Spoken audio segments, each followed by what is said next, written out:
outside, y'all. I'm outside.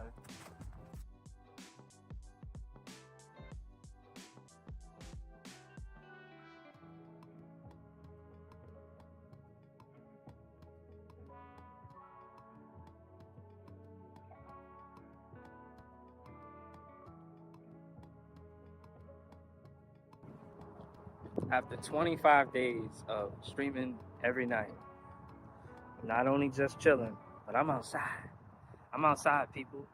One take.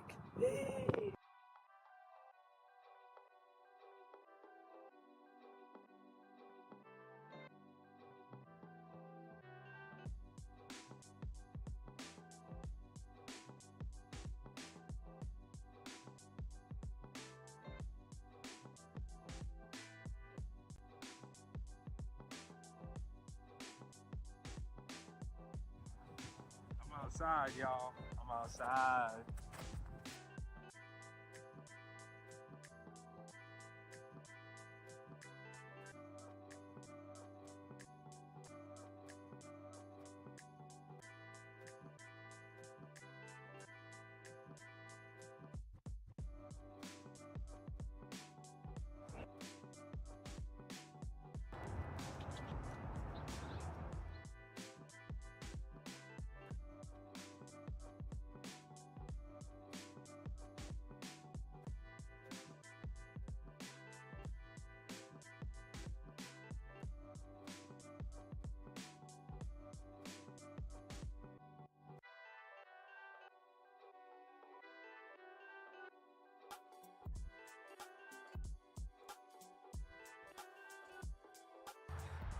Today, we eat blackberries.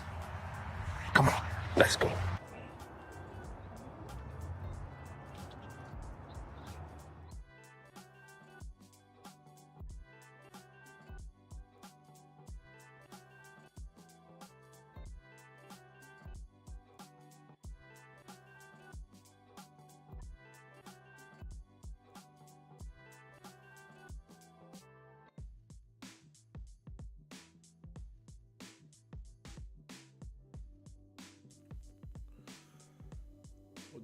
What's up, everybody? It is Saturday night. We're dual streaming. See how that goes again. Super excited. I don't know if you could tell. Super excited. You Be With Media says you need LED lights. Yeah, well, once I get out of the closet,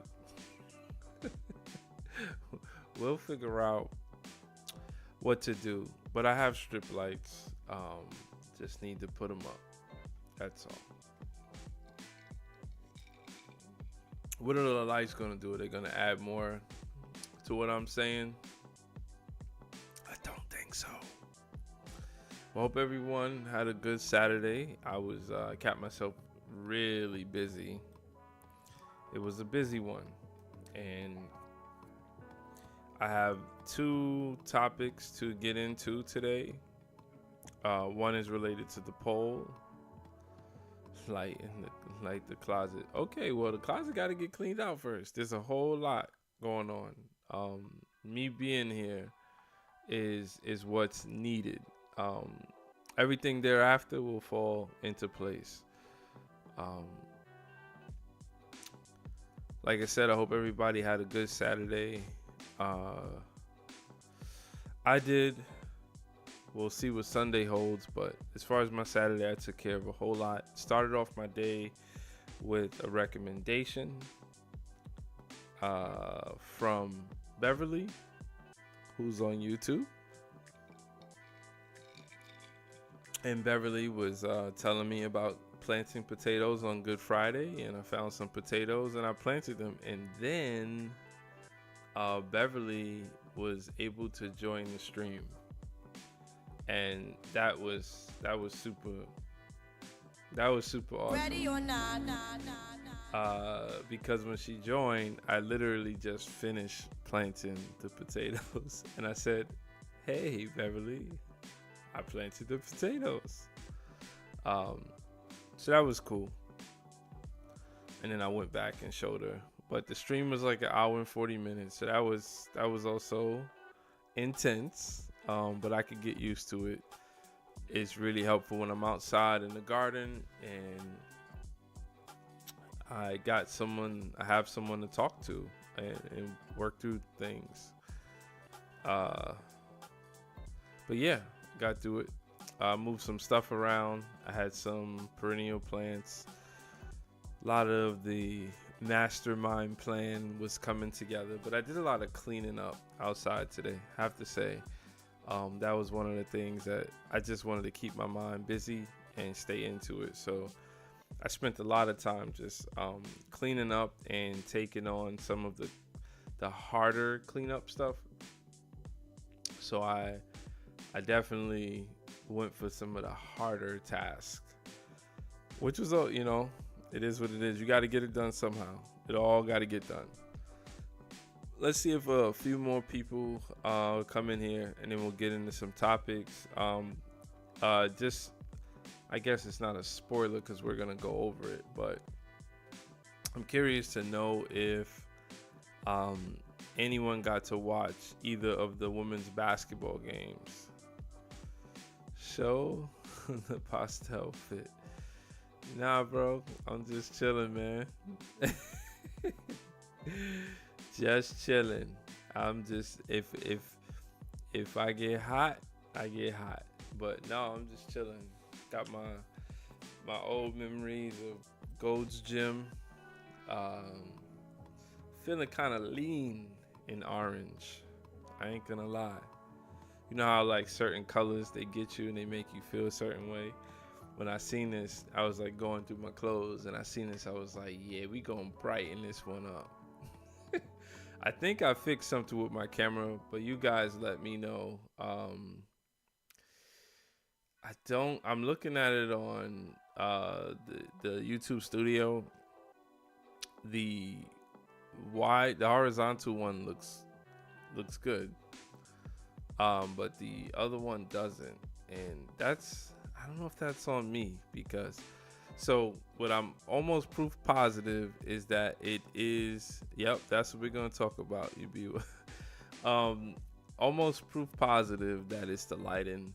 The ring light that I have is a little suspect. It looks much better. Wow. Cause I worked on it. I'll tell you what I did, just to be very transparent. I turned off all of the auto stuff, autofocus, and very clear. Whoa! Did I get a very clear from someone? Very clean. Oh, excuse me. Very clean. Yeah, because I shaped it up and it changed the camera. It was all the scruffiness. You see? All of the scruffiness is what led to the camera quality. Actually, let me looking good. What's up, Daywalk? Nice to see you. Yeah, I'm not sure about tomorrow's plans, but just in case, I needed it anyway. I was overdue.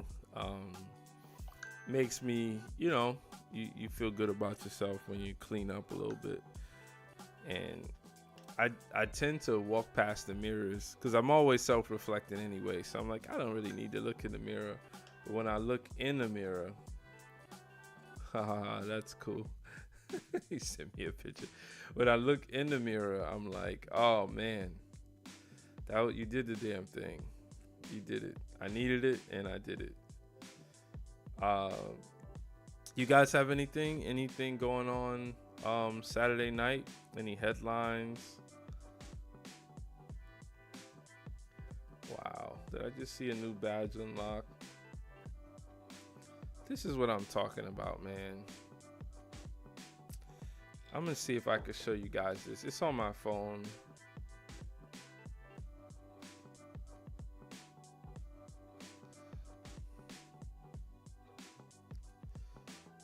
Hey, what's up? What's up, Rhodes? Julie Riel. pre-Easter thirst trapping. No, sir, it's not a thirst trap. It is really I needed to cut my hair. I think, as you get older and your hair starts to thin, there's a lot of extra energy that supports, doing something with your hair. And, I'm a little nervous. Every time you go in there, you kind of don't want to go in because you might see something. Today, I thought I seen something right here. I was like, is that leaving? Is that leaving? And then when I started lining it up, I was like, whatever. But that's all me. No barber there. That's me. I've been cutting my own hair now for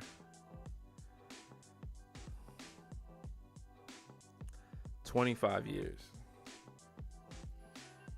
So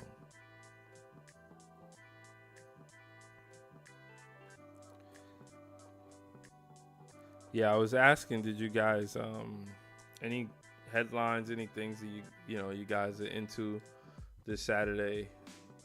No. Bro, I gotta do a stream. You over here teasing, talking about no enhancements. No, there's no enhancements. I wouldn't even know. I don't even fade, bro. I take it down, whatever whether it's a half or one. I think I went 2 on the top with the grain and 1.5 everywhere else. That's, yeah. Enhancements. What is that? Not here, sir. You're not getting that from me. All right, so let's get into it. What do you guys want to talk about first? So I know the poll reflects. Let me just read off the poll. Why doesn't money grow on trees? And the choices are because it would lose value, because nature isn't about profit, because we made the system this way, and we just call it work. All right, so with 67%, 3 votes in the lead, because we made the system this way. I probably align. You saying man unit? You're gonna get people offended up in this chat, man. We might have to. How do you delete a comment from the mod?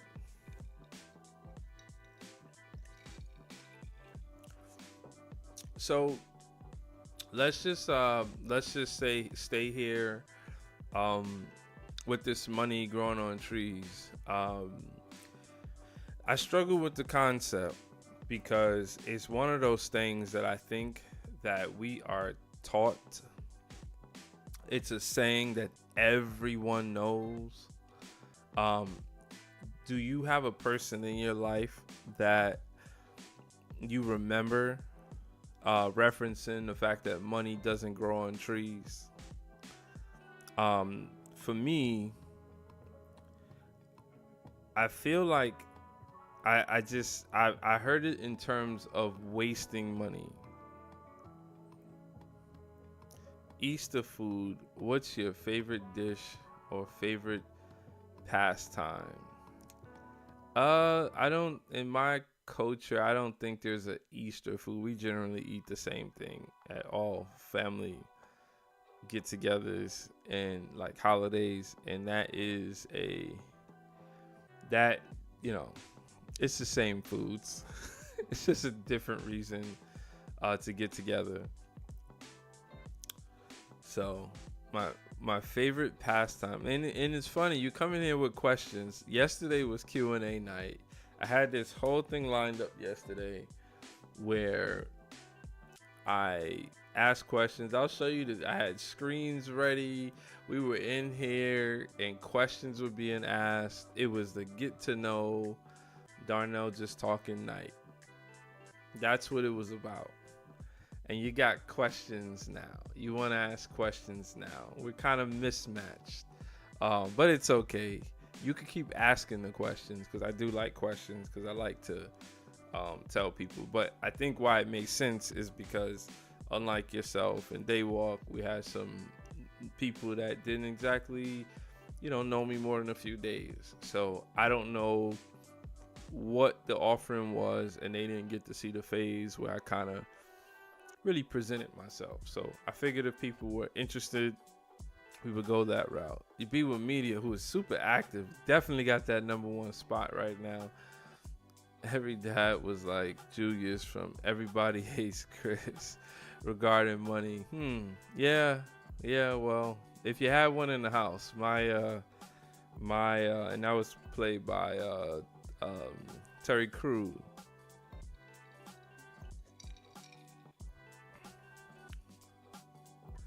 Yeah, D is always talking, man. Of course. Always reference that.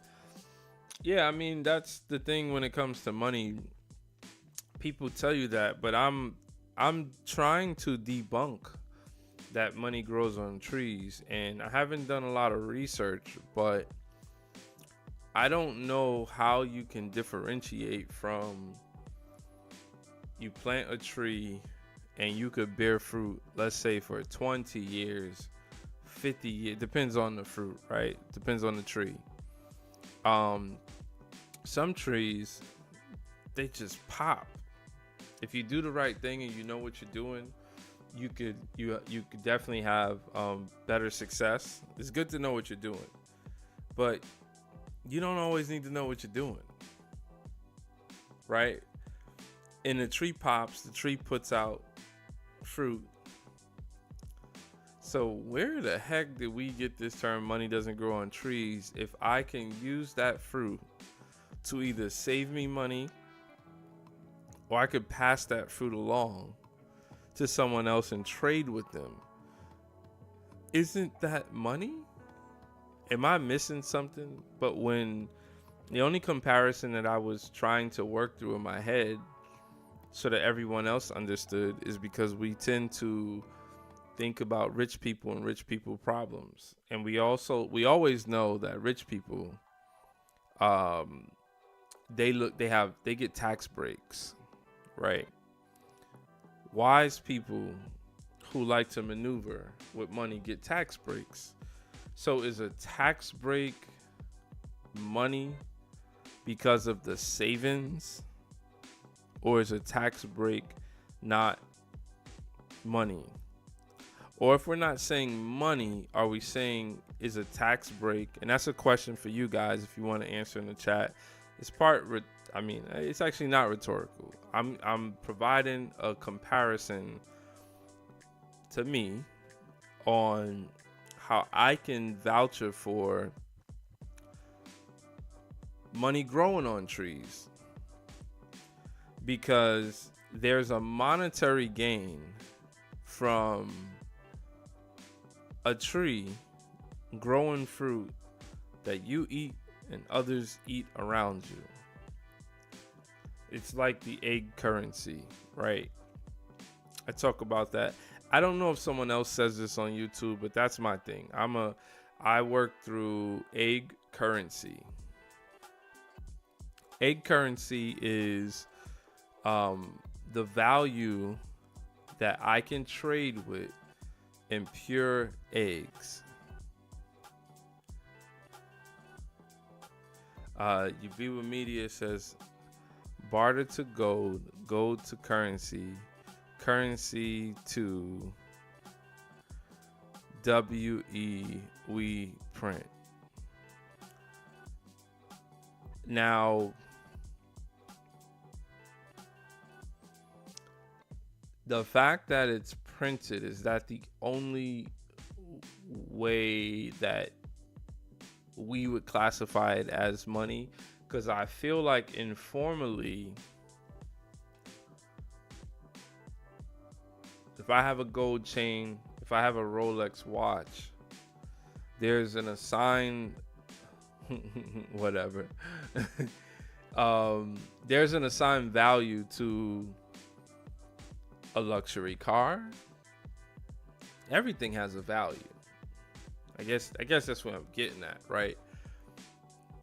The value of a tree is not represented in the cost of a tree. Somehow,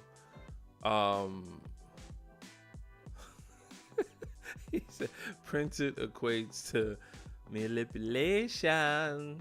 Yeah, no, I think you're in line with me, but I want somebody to actually walk down the road and say, money, uh, money grows from trees. I don't really see it any other way. And I was watching a creator earlier, who was trying to have that. It wasn't really the argument. It was more so, just a dialogue about the value of buying land and what that could yield you, and why are we still stuck trying to chase things where you could kind of write your own ticket with certain decisions that you make. And then he kind of referenced like a tree and how a tree gives you fruit. A common cost of a tree where I live that is a decent size, not a super mature, not in a pure adolescence tree, a tree that has been grafted, has the right root stock, and the right scion or species. That tree is gonna sell for, let's just say, $40. I almost feel like what you're buying when you buy a tree is the labor costs and the storage costs and the process of the fact that the tree had to be germinated, and you're kind of paying a back cost of the tree. Because if I put that tree in the ground, and I have put a tree in the ground, like I put a peach tree in the ground and it was already fruiting, and that tree, I was able to get, let's say I got 100 peaches off of that tree in the first year. Those 100 peaches were worth more than the $40 that I paid for it. So at what point did I get my money back? So it almost seems like we are still not evaluating this as money. If I had to sell a tree, I guess this is where I'm going. I'm not the super predatory capitalist, but if I was in the business of selling trees, I can't sell a tree for $40. From home to homestead, you made it, my brother. What's up, man? Good to see you. Good to see you. I haven't caught a live in a couple days, but it's absolutely good to see you. And happy Easter. So I'm talking about, just to catch you up, the first topic that I'm going over is more so related to why doesn't money grow on trees? It's a common concept for us to be told in moments of waste that money doesn't go on trees. Good to see you as well. But if I, just like from home to homestead, he has chickens. And when those chickens yield eggs, are those not egg currency? Hey, Blue Daffodil, nice to see you. Is that not a currency? Why are we not willing to classify that as a currency? Now, look, I may be getting in trouble because there may be a time, there was a little movement where the government was trying to overstep and say what we can do. You can't keep this, or you can't have a garden. You have to have registered, you have to register all the things that you're doing. That's not how it is today. And today, maybe I'm barking up the wrong tree, but I want to talk to the people about egg currency, trees. If, I live in the north, so I can't grow a mango tree. But bet you by golly, wow, if I could grow a mango tree and I had 100 mangoes, and you know how much mangoes sell for. All right, see you in a few, you be with media. You know how much mangoes sell for. Is that not 100? Is that not easily $100? So why is it that there's this like one exception to the rule? I really don't get it. I was talking about Just to catch you up, Blue Daffodil and From Home to Homestead, I was making a comparison to, since most people, we love to track rich people and rich people problems. And we know rich people are looking for tax breaks. I need to understand that, do they consider tax breaks actually a monetary benefit? That's rhetorical, because obviously it's a monetary benefit. Is it money to them? I mean, we could consider credit money, because you could trade it in for something. I can trade it in. I could start a business, double the money, and now just because I have real cash, I consider it money. No, all of these things is money, because money is the fact that somebody is willing to trade with you, or you had a monetary gain. If I'm a hardcore apple eater and I have apple trees because I'm in the north, and the stone fruit, all types of fruit like that does great here, why wouldn't that be considered a monetary gain to me? The barter system is or the direct cashless exchange of goods or services between parties, considered the oldest form of commerce. Right. But then you throw the term. See, I just don't even think we have to. Let me just read. When you say cashless, the barter system predates credit. And is credit cash?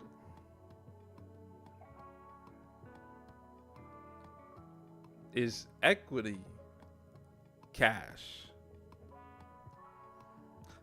I'm going down a crazy road. I'm thinking, we've watched all of these people with abundance of resources buy up farms. For what reason? Why are they buying land and farms?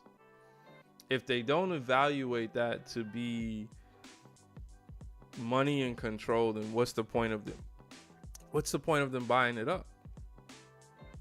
Because this is bigger than and not to, I'm not hushing barter. I'm saying I'm doing it when those eggs got to $8. Listen here, From Home to Homestead. When those eggs got to $8 a dozen, I was getting phone calls from people I ain't heard from in 3 years, and there wasn't a dollar that could help them with. What they remember is Darnell is very generous, and he doesn't hold on to his abundance of eggs. I've had friends show up. And, just come with cartons. No, no questions asked. 2 days ago, I gave away 3 dozen eggs. Random conversation with my biggest food scrap giver. Hey, you want 3 dozen eggs? Absolutely. Now, if those dozen of eggs coming from on the land is $5 a pop, did I not just give her $15?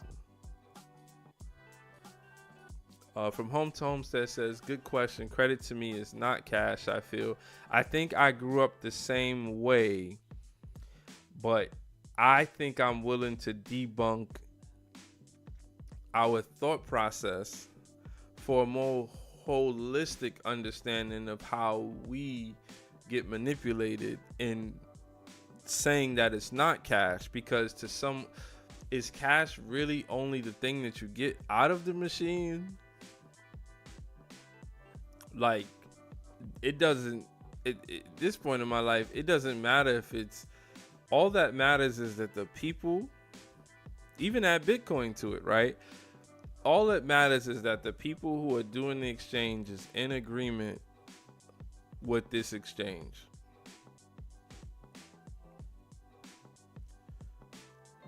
From Home to Homestead says, yeah, true. I may have to get more chickens. I just gave away eggs. Yeah, of course. Of course. I had 5 dozen eggs and they're outputting every day. You gotta figure it out. I don't preserve it, but I mean, even still, the season really just got kicked off, and you have to give. If I were friends of mine, I wouldn't be random about it. I would follow the season the same way that I do. I'd be like, hey, Darnell, chicken's about to be doing good. Did they start laying already? And I would figure out a system because I have no problem with giving and giving and giving. And when I give, and I noticed this during the COVID years, giving eggs to people at times does more than money.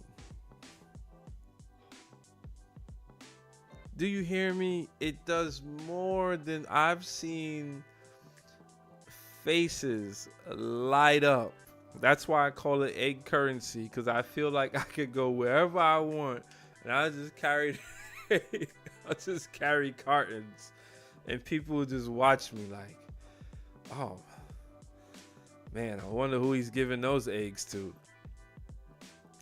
And I've had friends invested for as long as I've had chickens. I've had friends invested in figuring out how they can squander some cartons to make sure that when they come see me, and they have never listened to me from home to homestead, they have never paid a dime. I have given away, I was trying to calculate this with my wife. We've given away thousands of eggs at this point. Thousands of eggs. And I'm supposed to say, well, I'm only in the barter system. No, I've given away money because to someone else, that's a savings that they don't, not only do they not have to go to the store, my product is 2.5 times better and healthier than anything you're going to find in the store. You get to see my product. You get to engage with my product. You may have social benefits from that. I may give the chickens a marigold, and you'll get the ripest looking egg you've ever seen. Can't do that nowhere else. This is like the circus now. No, I'm just playing. But yeah, no, I just don't understand this whole money doesn't grow on trees. I'm not a great grower of fruit yet. I think it's a slow process. The way that I learn, there's a lot of effort that's involved in maybe some people get it right away. I'm into understanding a lot. So a lot of things are in bloom right now, and this is the time to really observe and see what you can do to increase pollination. The land is drier. Drought is everywhere, right? So how do you combat that? There are things that, because the winter goes back and forth, there are things that maybe some insect is relying on that is not in the abundance that it should be. So you've really got to get out there and observe. And I've gotten better already. And hopefully, this is my year to get over the hump. Some of my trees, they're looking back at me. And when I look at them, I see when you actually produce, you've saved me so much money. And that's where this comes from. And I'm not going to program, if I ever hear someone say that to my children, money doesn't grow on trees, I'm going to cut it right there.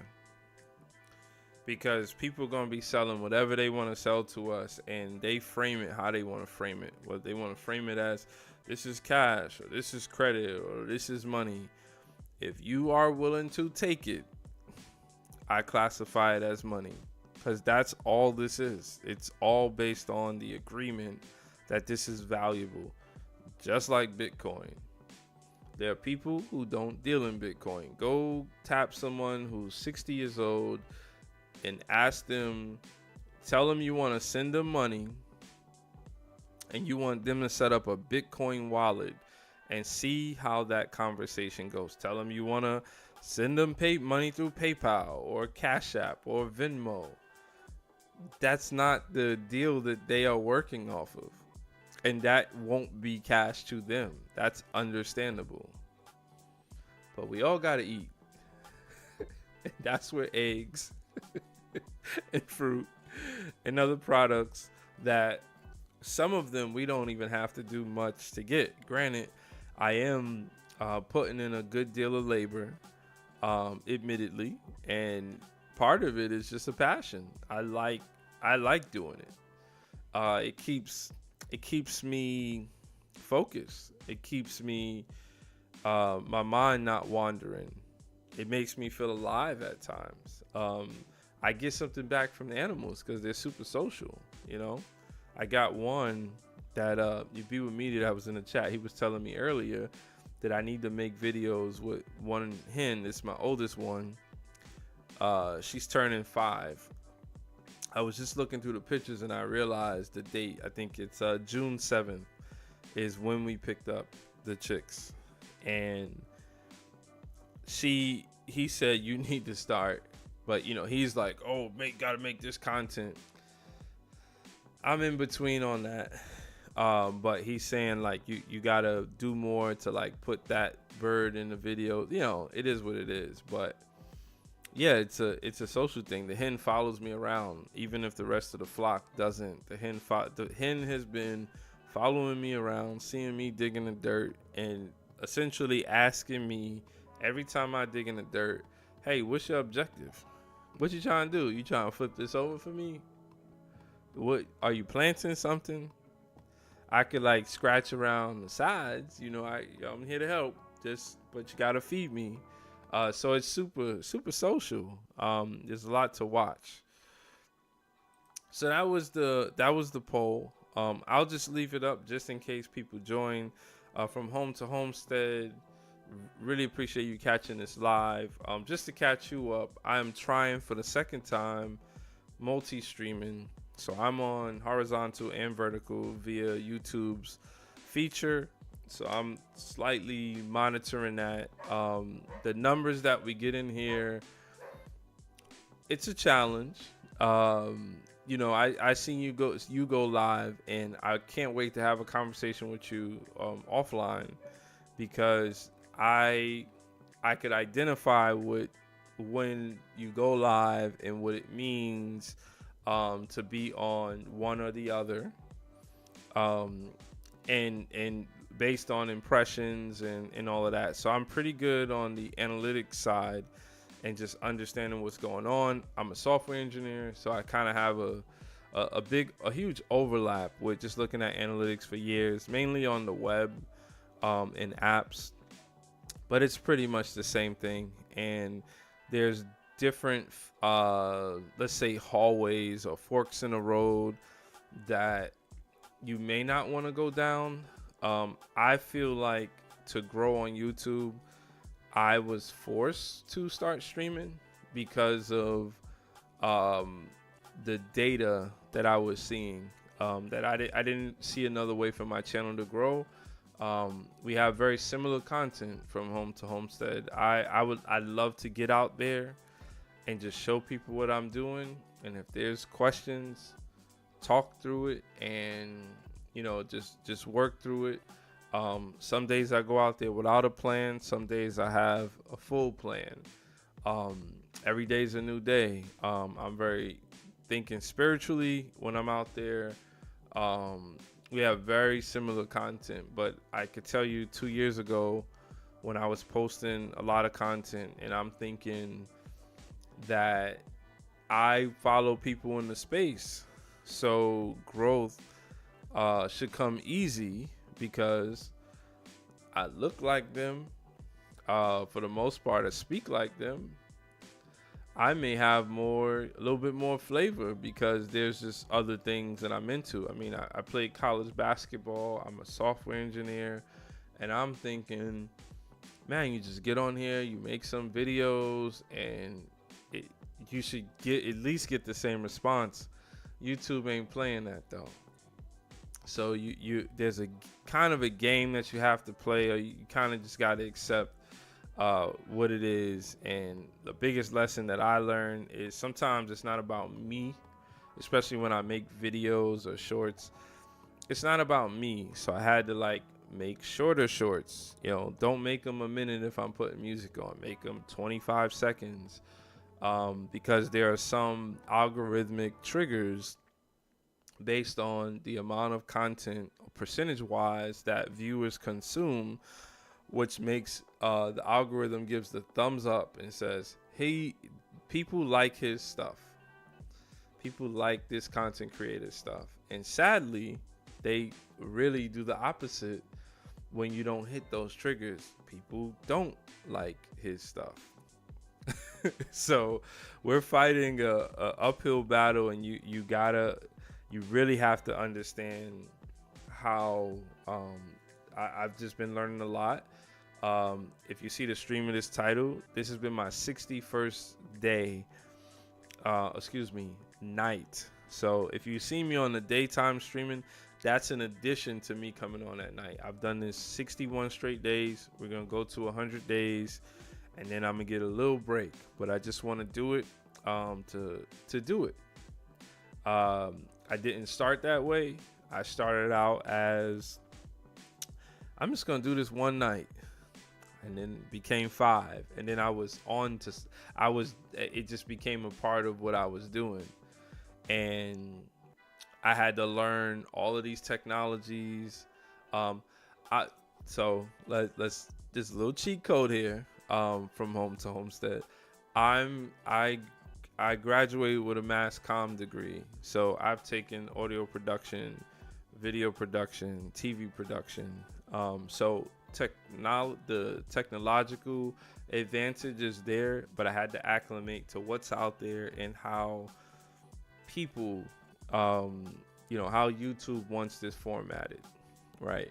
So there is some learning, and streaming is something new. Streaming takes a little, like streaming from the desk with this program. I got multiple screens going. There's analytics and things changing. One time I was on a stream and it looked like everything was going great. I had 20 people. The first time I had like 20 people watching at the same time. I said one thing and it went to 0 people. So you kind of gotta know what to ignore. Is it so it is what it is, man. There's so much to learn. I admire people who do this because it does take stamina. It doesn't come easy to everybody. And like I said, it is an uphill battle. But if you ever have any questions, you know what, Blue Daffodil, you could check out my earlier streams. One night we actually did that, Blue Daffodil. We went back, and I was just like, let me just check out a little bit from stream 1, stream 5. I was literally the same person. I mean, look, it's only 61 days ago. I don't expect me to go from from Superman to Batman, but I was saying the same things. I was saying that I'm here for positive energy. This is who I am. This is what I've done. And you glad I didn't quit, right? So I don't think I was ever bothered. I never thought about quitting because of the emotion. What it was is I didn't know what yet to grab for. So I could give you, if you don't mind me talking, like I have something else I want to go to, but I actually enjoy this conversation. If in Blue Daffodil, if you heard this before, just let me know. I'll keep it short or whatever. But I think it is it's valuable. When I came to YouTube, I wanted to do all of this in real time. I wanted to, when I say that, I mean I wanted to expose everything that I was doing. I was working on a 1% increase on the stream every day, so to not be weighed down um, by having a turnaround every day and coming on here. So every day I would work on one improvement and talk through it and tell everyone about it. But what I've learned is you can't get sensitive about the things that you don't control. So now, that's in real life. You don't have much control, and you just kind of stay in your head within, yourself. Now, the way I observe things now, you know what? Better example. I was putting out subscription goals. I remember when I started this journey, I was on 99 subscribers, and I had earned those 99 over a 4-year period. It was all random, and I did get one bump from one content creator that had like over 300,000 views. Had joined us live one time. I've been watching, the guy for years. Still watch him. He's one of my favorites. That's Lead Farmer 73. Great guy. And so I got like maybe 15 or 20, and I felt, okay, I got to make content because people just saw me. So, but anyway, when I started this journey 61 days ago, I was at 99 subs. And I didn't yet know what the goal was. Didn't really have a goal. Like I said, I just started streaming.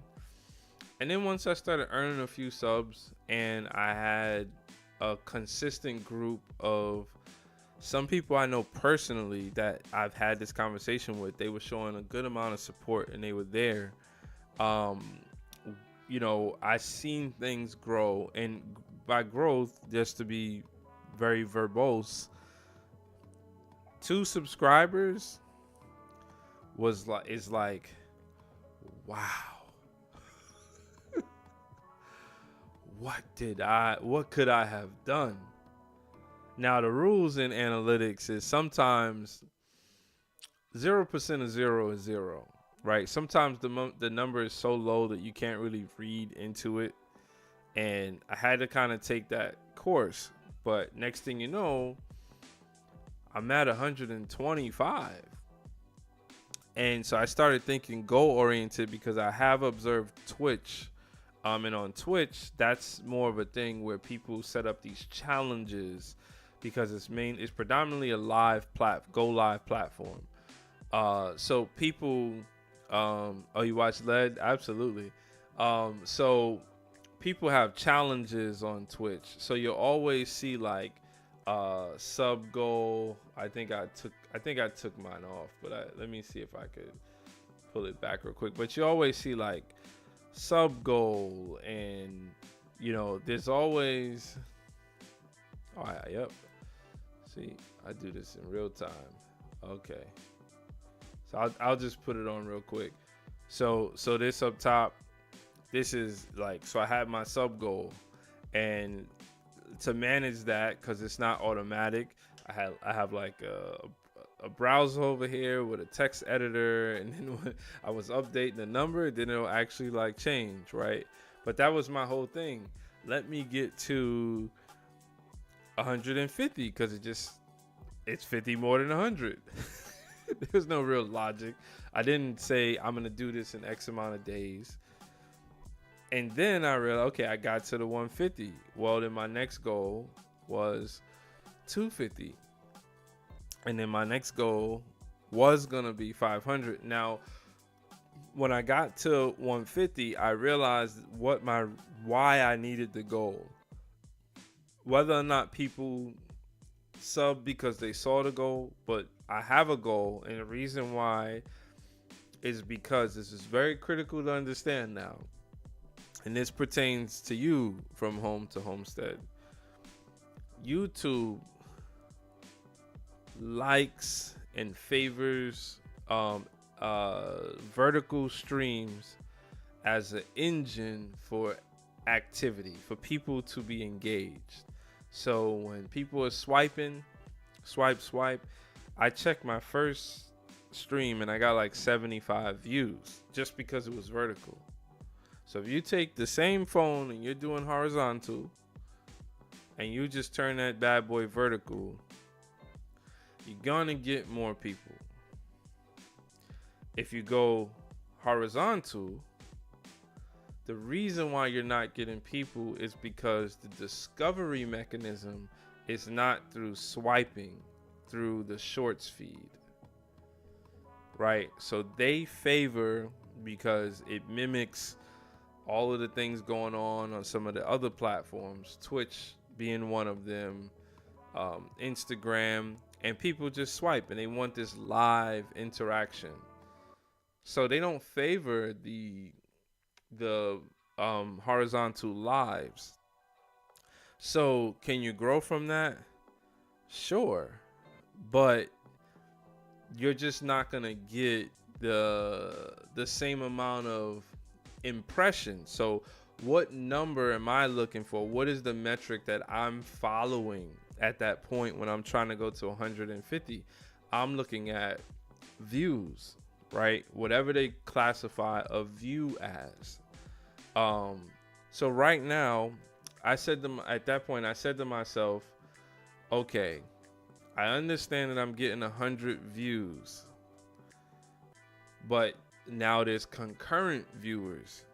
How many people could be on a live for the live not to feel dead? You guys, so but besides you guys, You Be With Media was in here earlier. My man Daywalk, who I've met on through this platform, and Rhodes. So we got 5 people that have done a comment, that made a comment in here. I don't feel like it's a dead live, because the key is, for me, the interaction allows for me to play to my strengths, because I want to ask questions. I want to see what people are thinking.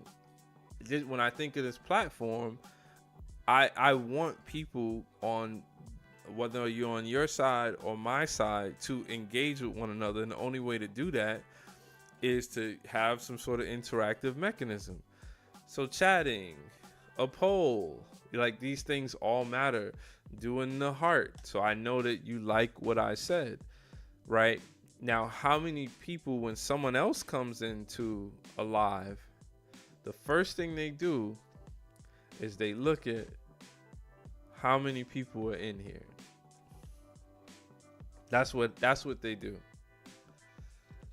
And when they see no one in there, or they see one person in there, they automatically discredit what you are, your experience, and it's just a cultural behavior. And I compared it to something that I observed years ago.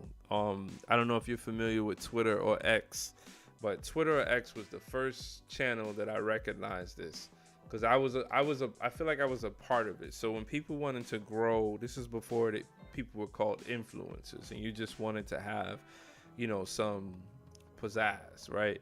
You wanted people to follow you, some subs, and whenever you would come across someone's page, there's 2 numbers that mattered on Twitter. I don't know if it's still like that, but it was, how many people do you follow, or the person you're looking at, how many people do they follow, and how many people follow them.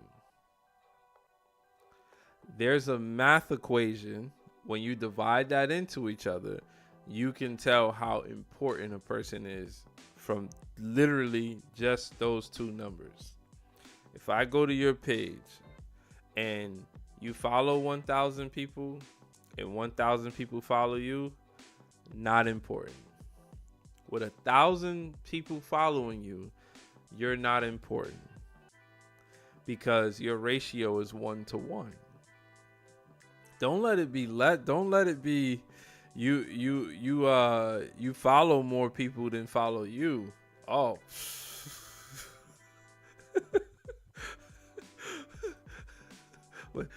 Way down. So the people who we deem to be important, they have a 2-to-1, 5-to-1, 10-to-1 ratio. So that form of the internet started to program what it means to influence. So when you make it on YouTube, really all you have is the amount of people that subscribe to them. So when you look at a channel or you find a short and you see a person you're interested in them, the first thing you're going to do is, let me see how many people subscribe to them. So I give you this example. If LeBron James was on his first day on YouTube, he's not going to have, by the end of the day, he's going to have, I had guessed 20 million subscribers. But when it starts, he's not going to have that. So you never know who you're talking to. You never know who's out there. So I don't have the same cultural behavior that I've observed, but I'm aware of it. So when I started doing lives, there are points where I'll have one concurrent viewer, 2 concurrent viewers. So my thinking was, I need 250 subs, because if 1%, or let's say if 2% of those people come to my live, I have 5 people. Because those people are going to get notifications. And if I have 5 people, I'm going to have somewhat of a quality experience. If I have one person, it'll struggle. It'll be very dominant. It'll be one directional. Even when people pop in, they're going to be like, he's just talking to this one person. So my goal was to get to 250. Not that it changes anything that I'm doing with content, but literally just so that I could play an old marketing game where when you send out an email blast, 1% of the people, barely 1% of the people respond to marketing, respond like opening an email. Even less than that will actually click on the thing. So you really can't even be out here with less than 250 subscribers and be confident about the effort that you put into stuff that people are going to be triggered by it. So that's been my logic. And then a week ago, my channel got rated by Justin, a guy named Justin at SFF. I think that's where Blue Daffodil came from. And some other folks like, oh, Dawn, howdy. And they helped me to get above that number, and I was really trying to march down to 250. But now that we got past that, the math is still there. If 2% of those people act on the notification, I'm gonna have enough people that I can hang out with for a good amount of time within the live, and that's all that's going on. And that's why I'm able to do a horizontal stream.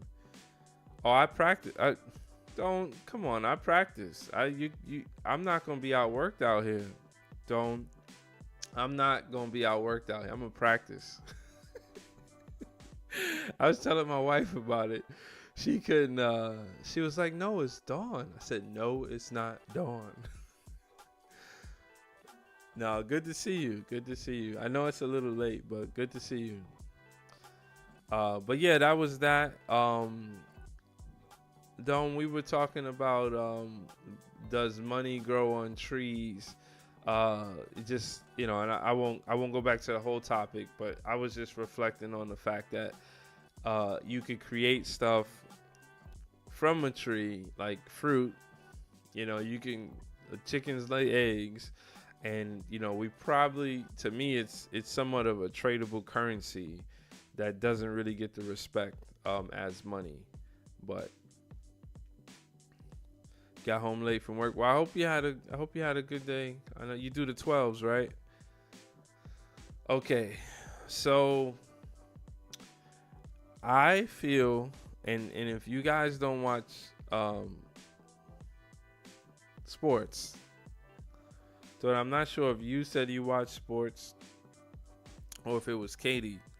No, don't. You said you watch. You played. I forgot what sport you played, but did you get a chance to see what happened yesterday at the UConn, at not even during the game, but after the UConn South Carolina game. Did you get a chance to see that? Oh, you're watching hockey and UFC. Oh, yeah. Okay, so, all right, let's get through this ad. Oh, it's a survey. Let's take it this time. Which of these shoe brands would you consider buying? I know none of those shoe brands. Great. All of them. Okay, so hopefully from home to homestead you're still hanging on here. Like I said, my promise to you, I will, if you want to hit me, my email is on the about page. If you go to, I think, contact on the channel, absolutely we'll have a chat. I think early content creators that don't have a lot of subscribers should definitely just support it. Just I don't want to say blindly support each other, but that's my philosophy. When I see someone, their channel, I don't care if they have one video, I subscribe. I subscribe to Doan. I think Doan had like just a couple handful of videos and subs. Doesn't matter to me. If I get notifications, it's up to me to go to it or not go to it. But I think that's the least that we can do. You hear other people say, do what's free. It's kind of true. These things are free. And it's like, it's sad that we have to scrap, especially with people don't meet from home to homestead. I actually don't know. I don't know if you don't put your name in the chat, that's fine. I'll go on your channel. And next video I watch, I'm gonna hear you say something, say your name. But I think when you have a noble presence and you really are here for good, and I think that we're early from home to homestead. I think that we're early on to the next phase of what this app is. I was listening to, because I have a very diverse, I don't know what you would call it, my viewership. I've always watched very diverse channels because I remember when YouTube was predominantly a place to learn stuff. So I've held on to that. I'm into the agriculture space, a little bit of sports, hip hop and culture, history. I'm all over the place, and I think a lot of people are. And I was watching one last night, and it was about some recent controversy. Oh, call me Brother Eric. All right, cool, Brother Eric. So I was watching something. I'm kind of reeled into this controversy that happened last month. I don't even need to call it out because I don't like bringing a negative energy, and what I'm going to say has nothing to do with it. But another podcast was referencing this very popular YouTuber. He runs this show, if you know, called the Millionaires Morning Show. So he's in the appears to be in a conservative space. He's a big talking head, and he makes a ton of money on YouTube. He has disclosed that he made like $200,000 a month on YouTube, and the people on the podcast were saying, yes, he makes a lot of money on YouTube, but can you imagine if for whatever reason YouTube closed the door and shut his channel down? And I've had this conversation before where it's like, when I hear people say, come see my platform, this is not your platform. You have a channel. A channel like water channels. A hallway. You got a hallway. This is a channel. And your channel could be deleted. So I think people who come on here um, just to spread good messages and find their community. That's why I'm on here. Uh, I want to find people who are like-minded folks, who who we know that there are negative things going on in the world. We all watch news at one point, and it doesn't matter where you live, the news found something. We know what negative energy. We don't need the internet to double up and triple up on negative energy. Um, so I tend to, even the thing that I'm gonna show you right now, it's more about my take than staying on this concept of it being something negative. Yeah, hurting on most people. They move to YouTube. Yeah. But that's the thing. You're beheld to some agreement. If you guys remember, like, YouTube isn't as good as when Tay Sunday sang Chocolate Rain. Like, everybody has an agreement. There's different agreements for different types of content. So it's just like, on the web, there's tricks that you can do, and you can figure out how to, work around things. But that's only going to last for so long.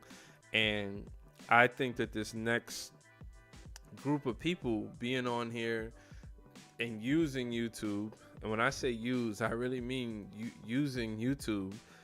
The more videos you make, you got to realize YouTube is saving all of this, and they're doing that for free.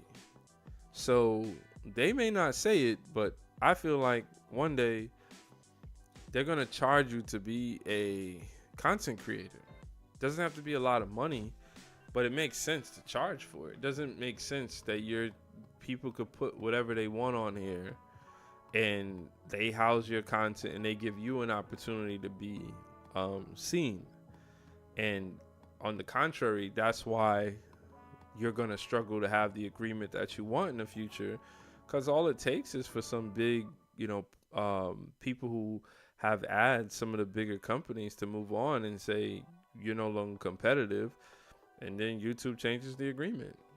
Done deal. So I'm not here for that. I want to be monetized because I just don't want to have the conversation anymore. I don't want to feel like I'm not validated being here, that I can't be here with other people. And sad to say, because I have children, everyone knows what being monetized is. Thanks, Blue Daffodil. Don says stuff becomes obsolete so fast nowadays. So Don, there's two sides to that coin. Respectfully, these apps that we're using are 20 years old. So they didn't become obsolete. What they do is they play the acquisition game. They buy new companies that they could continue to leverage and grow their reach.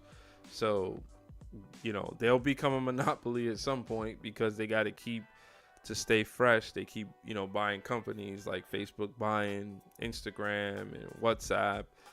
That's just par for the course. Yeah, cable companies are always doing that.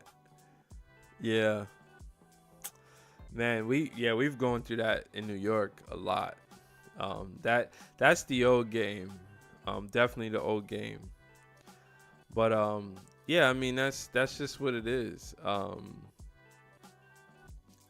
I like to see people. I like to see more people, and if I have to speak that word and maybe it makes sense to others and it inspires them, by all means. But everyone knows what being monetized is.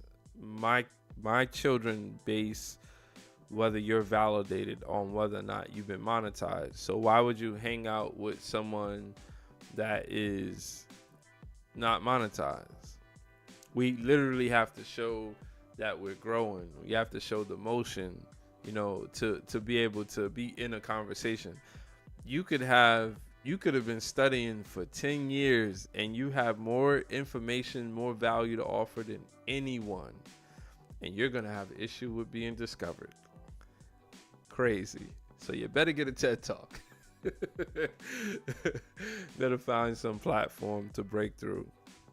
Okay, so let's get to and dump stuff in the chat. I'll definitely I'm reading everything. We have a nice size group and it's easy to do so. It may not be like that one day. I kind of hope it stays the way it is. I like it. Don says contract dispute. Yeah, I used to have Cablevision and Verizon, and the sports games are just, it's crazy. This one gets blacked out. It was so much simpler when, years ago. So this is what I want to do right now. I want to show, if you guys haven't seen, and this is definitely a multi-layered conversation. Don, you're gonna have to be the representative of women right now. So that's a tall order. But this one was a little weird.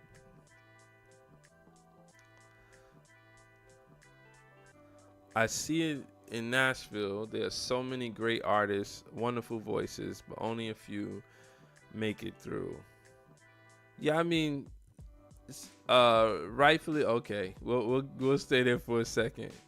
Oh, you said tag.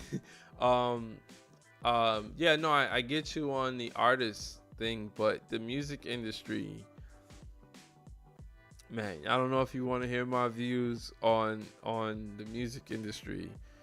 I've done some deep thinking about it, and I'm not fully flushed out in my thoughts, but I could give you the basics.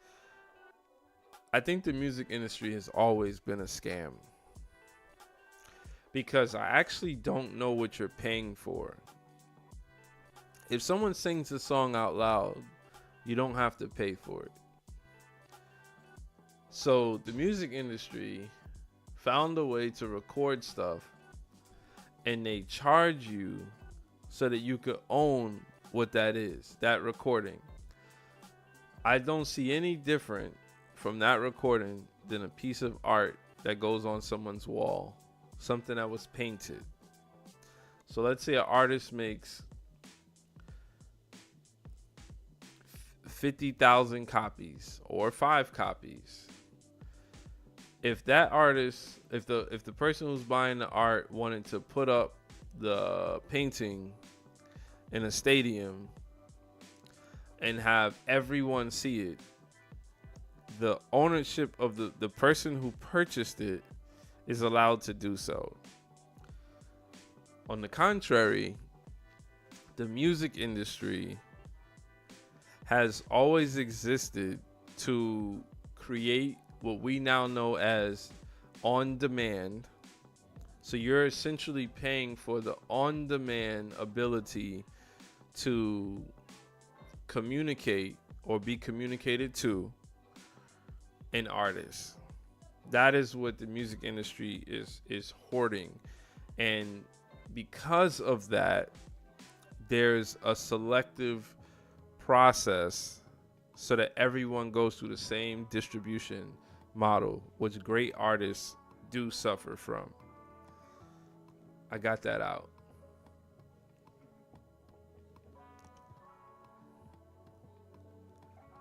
No, it was respected, but I think the same. So Don says, well, now, but yes, but years ago, you only had radio or vinyl. Yeah, I come from having vinyl in my house.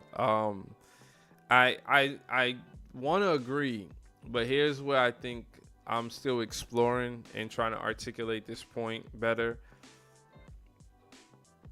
I think it was the same. Because I think the concept behind having an entity, the music industry is really only in, like, the distribution part is what really prevents an artist from being able to, in those days, get music around the world or around the country. It was really the distribution. Like, if you're aware of Master P's story, Master P signed a distribution deal, and he owned everything else. He owned all the rights to his music. All he did was pay for distribution, a partner with distribution, so that they can take care of packaging and get this thing to people. So if Spotify and YouTube Music is the distribution of today, there isn't really much that's different. That's what you're paying for. You're paying for the distribution, and because you didn't want to own yourself, you got to pay the piper. That I don't see it any different. I think it's just a long con. I think it's a scam because it's just art. That's why AI is able to do it, and it's just art. It's not. Why is it any different than a painting? How could you look at like an art installation? Kind of. What it means is, yeah, bar after bar, and the singers are fat. Yeah, I could see that. Why are they not on the radio? Well, look. I mean, look at the old school payola, and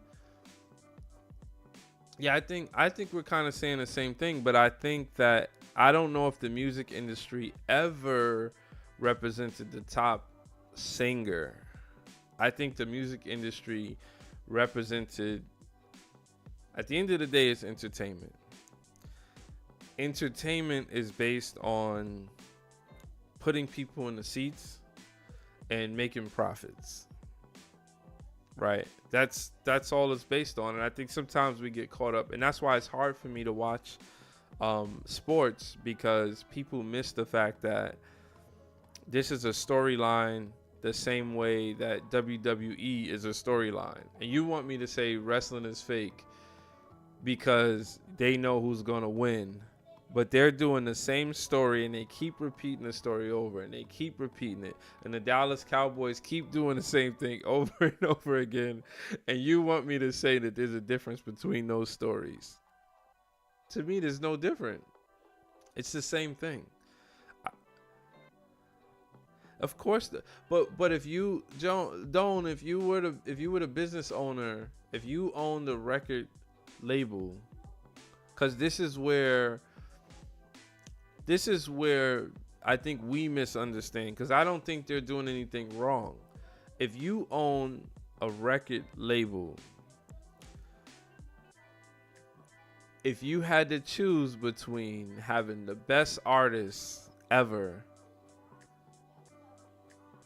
that don't bring in as much profits, or having artists that you can mold or you could convince people to bring in massive profits, or anyone else that's hanging on in the chat and watch me duke it out with Don. No, we're saying the same thing. I just think that the industry gets some bad publicity of late, but I like to look at things and maybe there's deeper connections. Going back to when I will watch stuff about the Jackson 5 or the Temptations, like those movies, you see the same thing playing out. You see the control of the industry to push or not push certain artists. There's some artists that are able to break through and break off from that. Like, let's say like Prince, right? Prince was just in his own lane. I don't think there'll ever be another Prince. Michael Jackson, this is what people miss. And I'm going to shoot out a number there. If you guys have more information than me, I will do the research. Michael Jackson has numerous solo albums before the Thriller album. Before, if you guys want to explore, let's do it.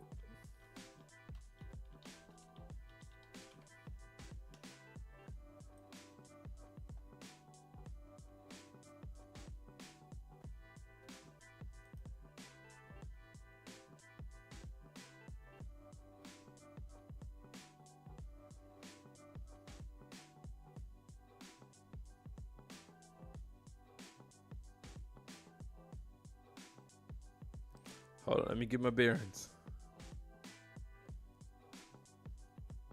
Of course, they wouldn't put it in order.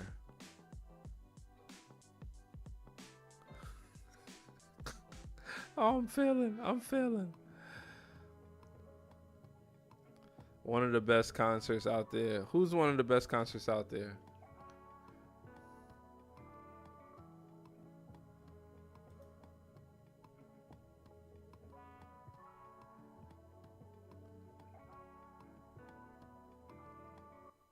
I think I failed because I went to freaking Google. What would be a better, maybe Wikipedia? Okay, discography. Okay, gotta have a chart. All right, let's,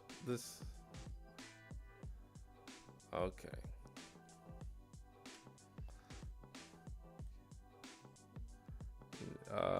What's what?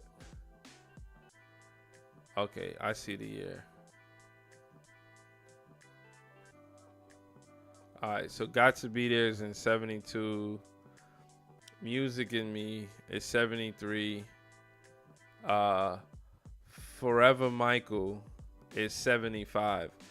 At this point, look at the US charts. So yeah, I'm gonna make this point. So we have two albums. Music in Me was the highest of 92 on the US charts. Forever Michael was 101. We consider Michael Jackson the greatest of something. Whatever you want to put behind that. No one talks about 1975 Michael Jackson and why the reception was not there for him. Think about that. And that's it, Don. It's like hold on, I still got all these windows. Okay, this one is good. What was that called? Forever Michael? Let's see. Brother Eric, if you still hanging out, do you listen? Are you familiar with the Forever Michael album?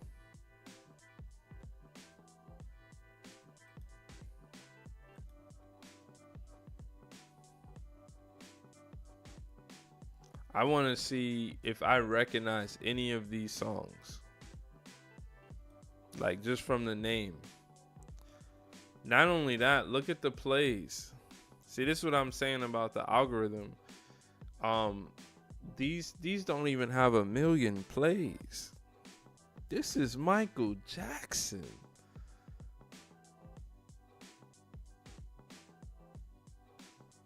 I don't get hung up. I guess the point is that I don't get hung up on the outside story.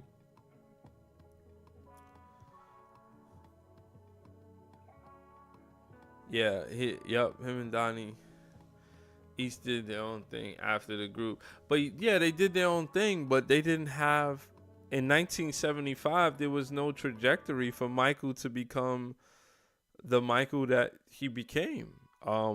Michael could have been, with many across entertainment, Michael could have been a child star, who tried things and they didn't seem to take because he couldn't break, for whatever reason, he couldn't break into the charts. And then Michael put out Off the Wall and it changed everything, right? So as an artist, he continued to, he had it. It's not that he doesn't have it in him. I think it's the powers that be. It's the people. You could push other people. We see that in music all the time. I think one of the best music artists of my lifetime is Lauryn Hill. Lauryn Hill has one studio album. Could not get the second album pushed, and her album is classified as top 5 all time. you know, miseducation of Lauryn Hill, and you don't have another album. Her whole career is made on, obviously she was in the Fugees and this album. And then she has the Unplugged album, which are all unreleased songs. But she doesn't have another studio album. This is a great artist who continues to go on stage and surprise and make money. So there's just so much going on in the background to produce the output, to get it to us, and all of that takes money. And I think that's what I'm saying, where the scam is of the industry itself, is that all that takes money. But if you just had a direct relationship with artists and listener, we would be in a lot better place. So that's that. Okay, so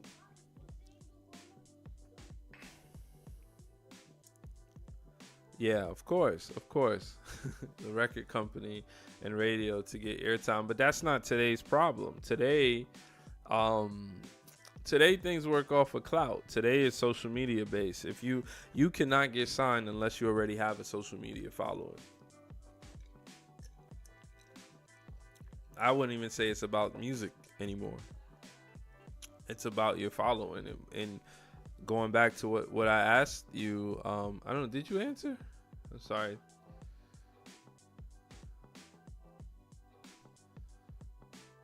Okay.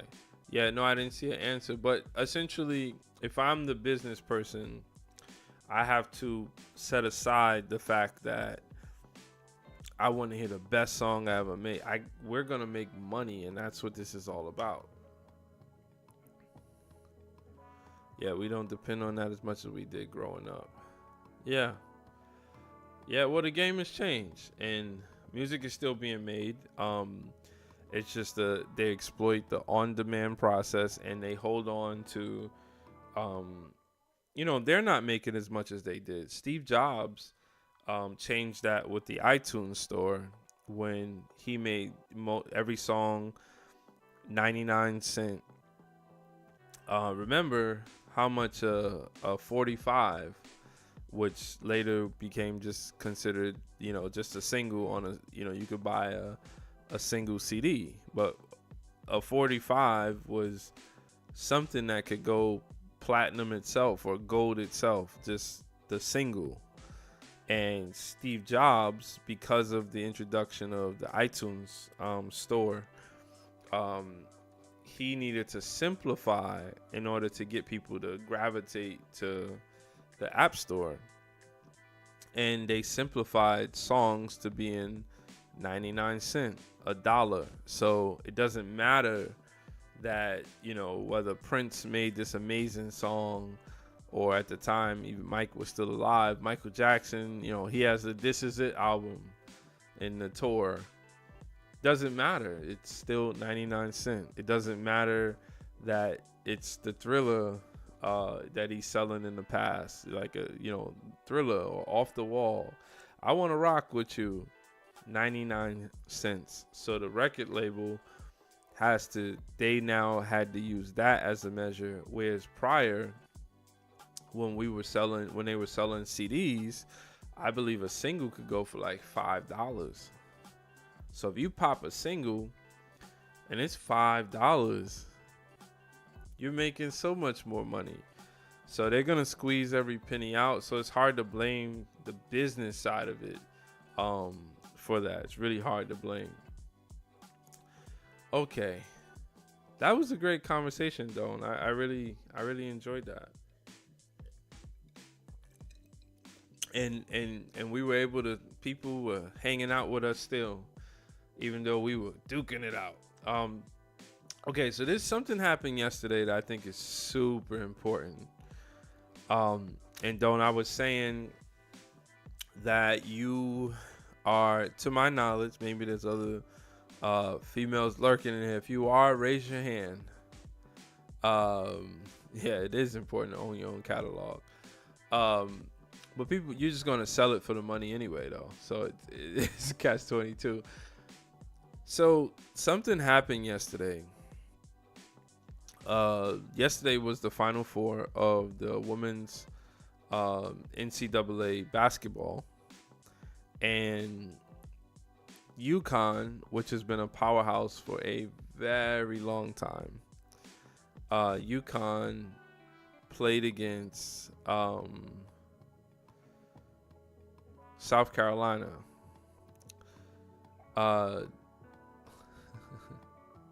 What's this? Oh, the sunflowers here. Oh, blue daffodil. Are you? Oh, okay, cool. So you're gonna need to represent, and we can have this discussion, and you can tell me if I'm going too far. But I think you're gonna understand. So this is ESPN. We'll play some. I'll try. It doesn't matter if I get a copyright claim. I'll just take it out of the video. Doesn't bother me. I really want you guys to get the context. Have you seen what I'm about to play? Because it was pretty controversial, but I think there isn't enough people reacting to this from other communities, and I'm really disappointed by that. And when you see this, I think you'll understand what I'm saying.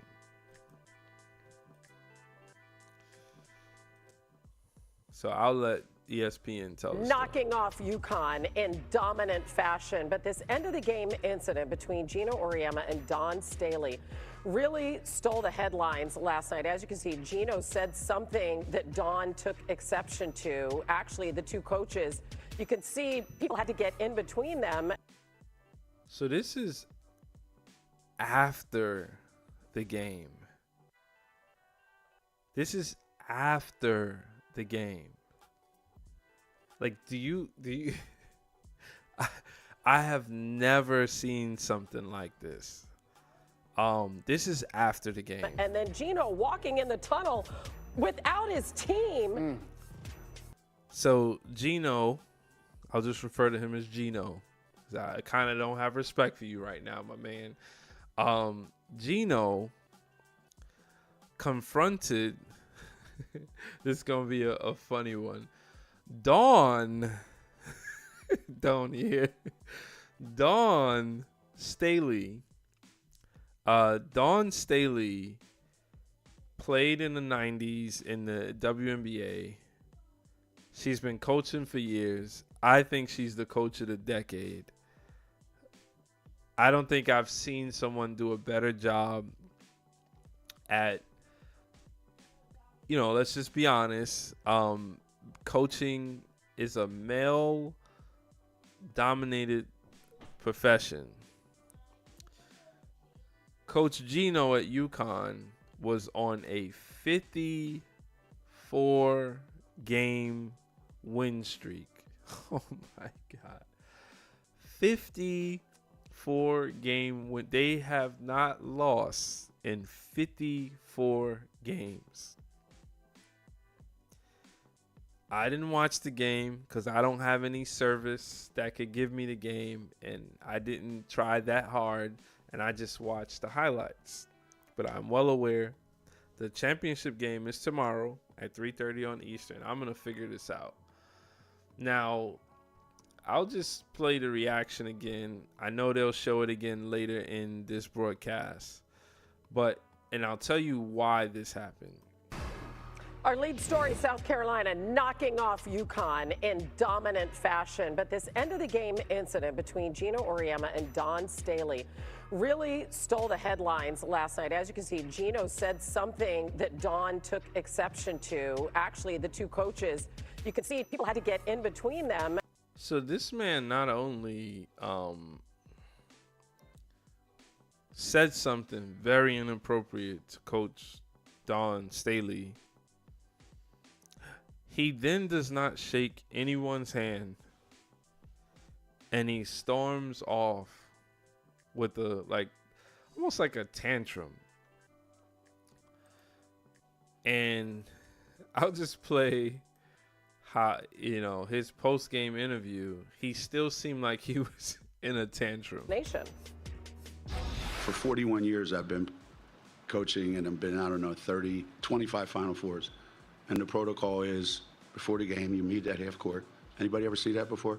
Two coaches meet at half court and they shake hands. correct? You ever see it? They announce it on the loudspeaker. So this is well beyond poor sportsmanship. I don't want to play the double standard game, but he is claiming that he is upset because in the beginning of the game, before the game started, she did not shake his hand. She didn't shake his hand when she was supposed to, because he's been there so many. I think he's been to 25 Final Fours, is whatever he just said. And she didn't shake his hand.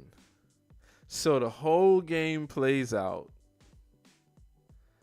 They lose for the first time in 54 games. They lose in the Final Four, the game before the national championship game. And you're not mad about what happened, the fact that they beat you or your team didn't show up or your plan didn't work. You target a woman coach on national TV, yell at her in front of the nation, and then walk off.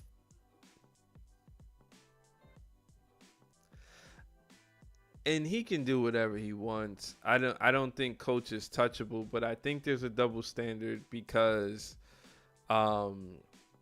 no, you're right, but what he's saying, and I understand what he's saying, it's like a moment, right? Like he said they announce it on the loudspeaker dome, and the coaches come together and they shake hands, because coaches are not, they're competitive, but they respect coaching.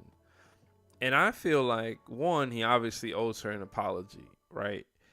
I don't know what he's going to do in the background, but you know how they say, if you disrespect somebody, in front of people, you got to apologize in front of people. And I just feel ashamed as a man. And I feel like more people should be talking about this. I did watch a couple of broadcasts. I got to see some very talented that I didn't even know these people existed. Half of them, or more than half of them, were women, which was good. They were covering the game, and they were talking on TV about how disgusted they were at what they observed. This is unlike anything I've ever seen before, and I just think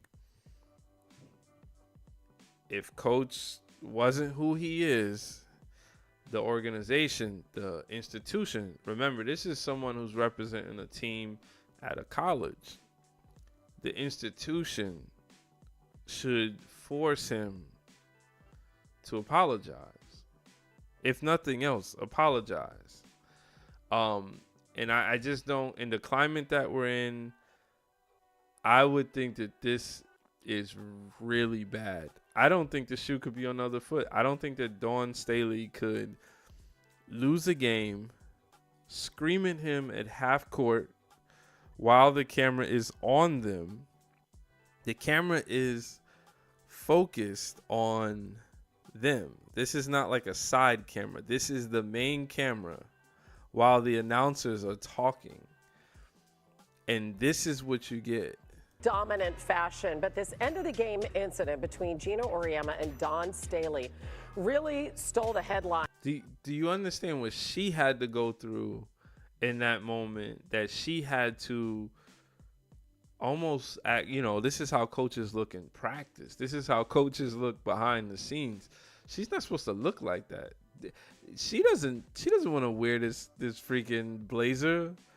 You see the chains around her neck. She don't want to wear this. In fact, by the time she got to the locker room, if they show it on here, she was in a hoodie. Okay, I know they have to show her reaction. She was in a hoodie. So coaches, they should be, they should be super professional. And they should understand what the coaching profession is about. Okay, this is another ESPN, but that was it. I felt like, I don't know how you guys feel. I know it's obviously he's a sore loser, but I really don't like the fact that I feel like he's almost getting away with this moment.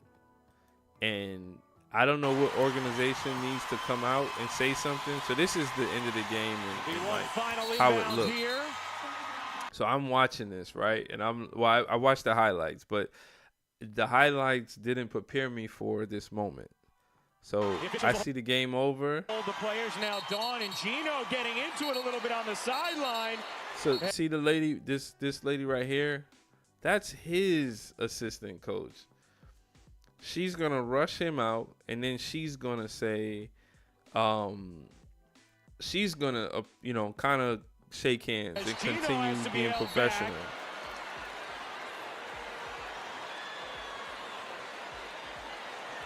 And because we're on the internet, somebody is going to review everything that Dawn Staley said. I have not seen a camera that faces Coach Gino. Dawn Staley you gotta know what she's saying at this point. And we're going to let her off the hook, but she never had to go through this moment. Why would she have to? And Dawn and Gino, that's part of what makes this rivalry. Coaches being separated. Dawn in the chat says he was mad he lost, wanted to get out there. She was still her team. Yes, you represent the university. Absolutely. Could be detrimental to both of them. Nope. They're not gonna be that. It could have been, but it won't. He didn't. You're right. That's exactly what I was saying. He caused her reaction, and I think this is a sport that has been male dominated, definitely at the coaching seat.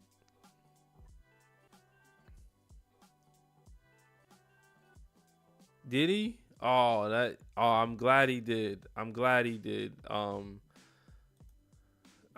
even know his last name. I'm glad he did, because I was gonna put just put Gino apologizes.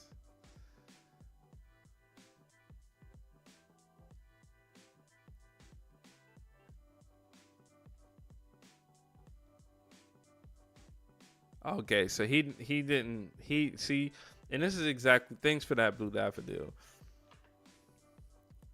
So this is exactly what I was saying. If you do what you did in public, the way you did it, you've got to apologize the way you did the action. Anybody could put out a statement. I could put out a statement.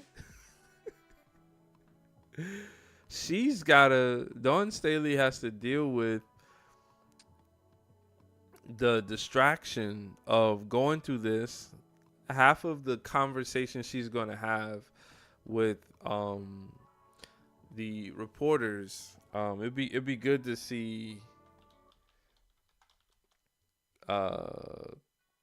post game. I love the way she handled it. I just think that it's sad that she had to handle it this way. Why is it so hard to just type in text and get? Okay, this is actually the one that I saw earlier.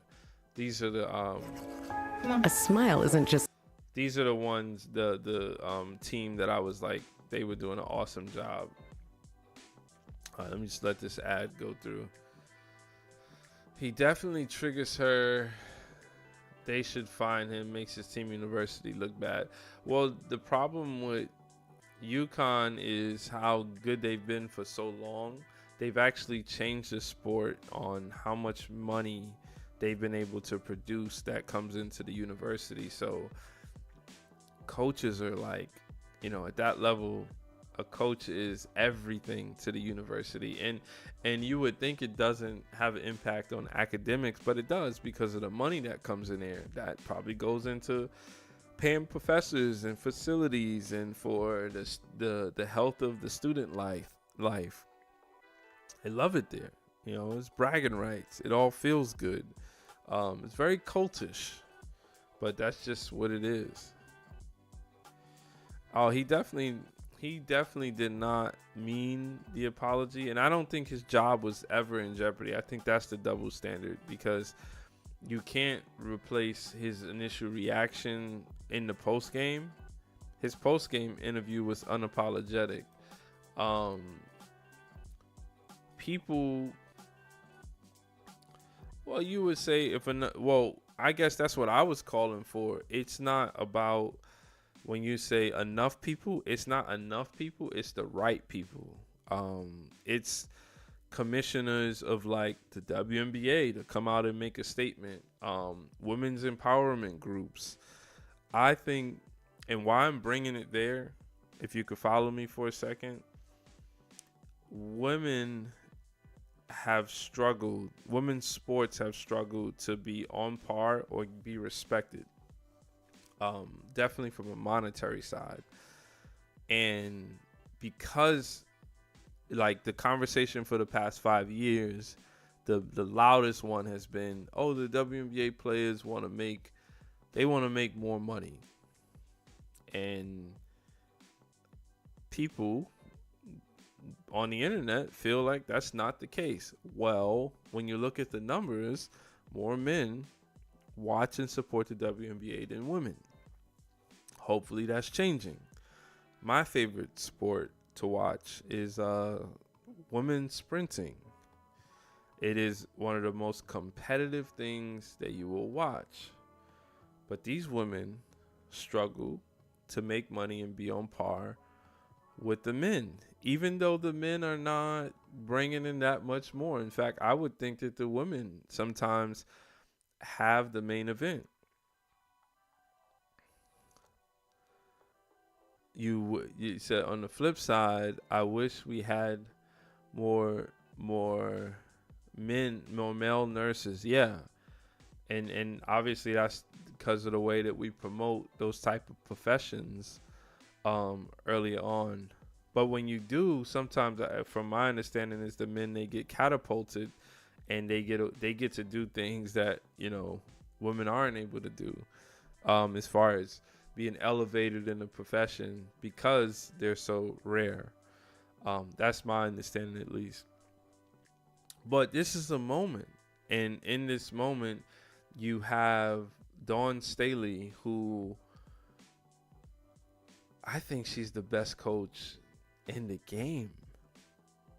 Like, literally think she's the best coach in the game. So, if the best coach in the game got disrespected at half court, people are going to stand up for that. So why aren't we doing that? Isn't there outrage for this, and groups that stand up for other things and they pick and choose? I feel like this is an issue, and I don't want Gino's job. I want people to respect that. A lot of times when you're just, sports is sports, and sports is about entertainment and competition. And you shouldn't look at, like, I fight with friends to make them understand how fun it is or competitive some of these things are. And that's what you're actually connecting with. You may get hung up on what you think you're connecting with, but you're really connecting with the fact that you can't get off your couch and lift the weights that they lift. Or, you know, you're watching some UFC, you don't have the technique. You're watching some hockey, you either can't skate or you would not be able to hit a puck while someone is coming and flying at you, you know. So there's a lot of respect there that we have for athletes and entertainers. And this one is someone who's been fighting a uphill battle the whole time. Dawn Staley, if I'm not mistaken, was there from day one of the WNBA. She was an original player. So I want to see some uproar as to Gino needs a strike. He needs for people to know that you won't think of ever doing this again. You need to be out loud. You don't need to just make a statement and then you go back to training camp and you work on a new streak. That I don't know what the penalty is. Like you said, maybe a fine. Maybe he could take a fine. But I just feel like it's a moment for me to stay on it. And I didn't think he was going to apologize. Thanks for telling me that, Blue Daffodil, because I started getting a little polarized myself early. I was going to make like a app that said how long it's going to take for him to do an apology with a counter. Dawn says because people are so caught up in trying to change the things they cannot instead of the things they can. Locked up. Yeah. So I just wanted to show this, and you may see it, you may hear it from other people. It may blow up. The apology may only stimulate this conversation. He just mentioned the zest at the end of that game as South Carolina wins 62-48, a 14-point ball game. And Andrea, you mentioned earlier in the game that you felt a tension in the air, and we saw it kind of displayed at the end of that matchup. What did you guys see play out? Yeah, what we saw at the end between the coaches is what was felt throughout the entire game. And these ladies are doing an awesome job of carrying this set, by the way. In terms of the intensity, the players played so hard, but this moment right here was like everything boiling over. Yeah, completely. Honestly, Drea, you and I, we've been doing this for a couple of years. I also played in 3 Final Fours. This was the most intense game I have seen at this level, and it's because they care. Melissa, thank you for that. That is amazing. That's an amazing, to me. I like what you just said there. A fine and maybe not being allowed to coach courtside first couple of games of the next season. That makes a lot of sense to me. That they're competitive, that they're passionate. Now, let's be real here. We understood that going into the Final Four with 2 SEC teams, which we know is in the NBA. Well, I don't know if you can give a fine for not handshaking, but in the past there has been some feedback about and fines for people refusing to go on camera and do the interview. But that's a little different in the NBA than college. But I could imagine walking off the court, your organization can discipline you for that and not showing sportsmanship because it's a bad reflection of the organization itself. it's the toughest. And thanks for chatting, Melissa. You probably took everything just to say that because I haven't seen your name. But thanks for you're welcome being here. Thanks for hanging on. We've had a nice chat so far. If you've been here the whole time, sorry, I'll just say it, but it hasn't all been about this. We've probably been hanging on to this for about 20 minutes. I just really felt the need to get this out because I think it's important and it's an important moment. As I said, I'm a big track fan. I like women's basketball, but I don't watch it that much. If I do watch basketball, I favor watching women's basketball over men's basketball. I have always supported and defended the storylines. Coaching is a different entity, and I have the utmost respect for Dawn Staley. I feel like I've always had this name, you know. I think the first time, I guess the early 90s when the WNBA started, or mid 90s, I remember her. She was a great player. She was fun. She's been here the whole time. So most of my life I've known of Dawn Staley and have had the utmost respect for her. This conference, their physicality, there was going to be a narrative. There were going to be question marks about, can the officials let them play that way? Now, one thing I know is walking those shoes, you have to throw the first punch. You have to set the tone of physicality. Then you regulate, and then you settle into the game. And I do believe watching watching this game, when you see the South Carolina Gamecocks, they're going to play their style and physical and see if the rest will let them do that. And I do think that's where Gino found that frustration because his team was not able to get into an offensive rhythm. When you look at UConn, what did they shoot? They shot 31% from the field. Their layups that they normally make, they were missing the three-point. And that's the other thing. So this lady she's breaking down the numbers. Super impressed, and that's what I felt like. So I've coached basketball before. I've also played basketball, and you know it's a numbers, the game of numbers, just like other sports. And he was not necessarily, all his emotion was put on the moment that happened before the game. That is a childish temper tantrum, and I am super surprised at how much experience. And it reminded me of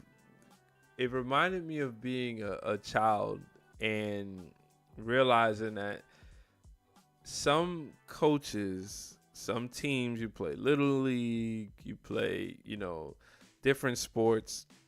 Some people only understand how to win. If you guys have experienced that, where I remember there was this one team, I won't call it out because I love the coach, because he was a coach for me, and he was there for me early on when I was learning the game of baseball. But when I grew older, he was still coaching, and I coached against him, and we had very different coaching styles because there was a lot of energy that only supported one side of life. And that side is, we're better than you. We're supposed to win.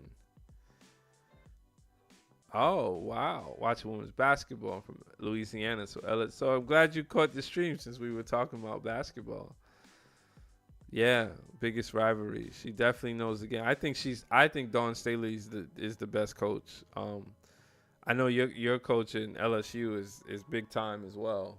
We'll see what Flage does in the league, but I think Dawn Staley, just some of the things I watch, I'm mostly familiar with the men's game, or what was the right way to play basketball. I just think that her player development, it's amazing just to watch. But yeah, it's super intense. But that's cool that you watch. I have a friend named Edward, and he used to work at Madison Square Garden years ago, and we always come back to talking about how can we break in to help the WNBA become bigger, because I feel like there's so much missing opportunities there, and training or retraining people's brains. And this is pre Caitlin Clark, right? And the Angel Reese. So you had Angel Reese at LSU. This is pre that, big bubble, and what's coming behind it is even more amazing, and people don't know that. So I could only hope, and cross my fingers, that the WNBA does not drop the ball, but it is possible. But that's cool. We just see what they didn't have the rhythm because it felt like they were getting moved. But that is how South Carolina plays. Yeah. That's their MO. And so overall, you read how the game is going, and sometimes you just have to play knowing that refs don't really call as much at this level. Yeah, it looked like early South Carolina I was finding all challenged. these Dawn Staley interviews. All right, I don't want to beat a dead horse. Here we go. Okay, this is it. Probably gonna have an ad. When I used to think about taxes, I guess that. Yeah, I really want to get back into the game. I still play like a little bit of men's recreational. And if you could shed any light on the conversation you had with Gino right before the buzzer there ended.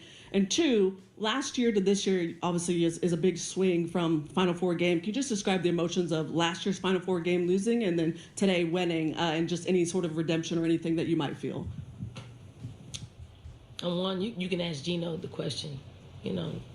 He's the one that initiated the conversation. I don't want what happened there to dampen what we were able to accomplish today. And the difference is, I just see, so, I mean, I'm gonna get emotional person. When I coached, I was super intense. I do not know how she is living at these different levels in order to just approach the media. Like, man, I mean, obviously she's done this before, right? But I'm just super impressed by her. I mean, experience. I think losses when you Experience, when you have obviously. losses that hurt, but you really understand the why. I think UConn was a really well-oiled machine, and if you didn't have disruption and consistent disruption, and you allow them to play as freely as they want to play and shoot as freely as they shoot, they're very. You couldn't tell that she was about to knock that guy out. and this is the other thing, and then I'll just close on it. You couldn't even tell.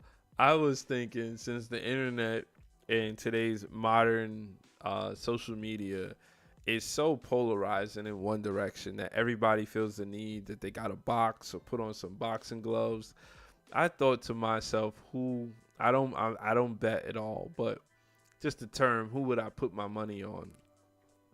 I think I'll put my money on Dawn. I think Dawn takes out Gino in the second round. I think it's going to be a TKO, and I think that's the apology. We will be granted the real apology by that man being put on his behind by little tough Dawn Staley. She was little when she played compared to the other players. Yeah, I think putting Gino on his behind. Yeah, I just, I live in this, remember, celebrity death match. I feel like that's what the internet tries to mimic. So that's that. So we won't. I'm good. If you guys have any questions about what we spoke about today, I'll definitely answer, or any feedback. Other than that, that's tonight's show. It was a good one. We've been on here for 2 hours. Wow. I don't even know where I get it from. I probably worked outside today, I'd say for about 11 hours. Maybe a break. I don't really remember. Maybe a break. So, yeah, I got some stamina. So yeah, it's been fun. It's been real. I'll see you guys on the next one. Just so you know, Sunday on YouTube, in my opinion, is a little bit dead. So if you want to come, I'll be on around the same time. Be prepared to come in with mess me up, trick me, something, because let's make something good out of it. I wouldn't say struggling, but it really depends on Sunday, what's been going on. And I know it's Easter Sunday, and if you celebrate Easter, happy Easter to you. I'll see you on the next one. Peace. Thank you, Dawn. I got your name. Blue Daffodil. Yeah. What? Oh, Blue Daffodil. You talking about the Geno thing? Yeah, it may come. You may see something about it. Maybe it goes away. I'll keep my eye on it. Some of these issues, the internet likes to move super fast, but I really don't like that perspective. I really think that sometimes these conversations, they need more time to build. We need to know how we actually feel about something today I'll feel this way, and then I'll have a different perspective. So the scary thing is I'm telling you today so that I might get on here and say something that I don't really mean. Then I got to apologize or at least review and give you the update. So that's just the world we live in today. But if the internet cycles, you see it when people pass away. It's like, oh, it's so sad, and some channel does a special on them. Give it 2 more days and we're on to the next thing. So I don't live like that. I try to stay within topics. But to do that, you have to really author your experience on the internet. You got to, you have to search. You have to make sure that you look for what you're looking for and not just rely on the feed and the engagement algorithm. But that's tonight's show. Thanks for saying that, Blue Daffodil. Don, you have a good night as well. Melissa, if you're still out there, have a good night. Anyone else in here, have a good night. I enjoyed this. I will be on day 62 tomorrow. I don't know if I'll have a morning or midday because I'm still up in the air as to what my plans are. I'll kind of figure it out after the stream right now. But if you're around and you see a notification, jump on or just pop in, say hi. I know I will do something, but I just don't know what yet. Good night and happy Easter to all. Same to you. Same to you. All right. I'll just play a couple videos. I'll be hanging out in the chat. I don't expect you guys to stay, but I've been doing it, and I kind of like doing it. And if you haven't seen my content, it also helps you to kind of see the sense of humor. There's some serious stuff, but definitely the sense of humor. So, peace. Good night. Oh, I'm slow with clicking buttons tonight. Today, we train for the 2030 Winter Olympics. Let's do it. But here by the fire we defy frost and storm. Ha-ha, we are warm and we have our heart's desire. For here's 4 good fellows and the beechwood and the bellows, and the cup is at the lip in the place of fellowship. Oh, here by the fire we defy frost and storm. Ha-ha, we are warm and we have our heart's desire. For here's 4 good fellows and the beechwood and the bellows. Men's League is about going home to your family and going to work the next day. Nothing else. This don't have nothing to do with skills at this point. You ain't gonna talk to me like that. There was always music and entertainment to come back to help enrich the love. It ain't my fault you're not subscribed. It's Star Season, Night Edition. Let's go get some eggs. Ride with me. Oh shit. Oh goddamn. I'm in the snow. Hold on. Ooh. I can't see. Oh. This better be worth it. All these goddamn. It's kind of dark, but it's not really dark. Because I guess the reflection of the snow. But it's dark enough that I shouldn't be out here like this. But it is Star Season. Let's get these eggs.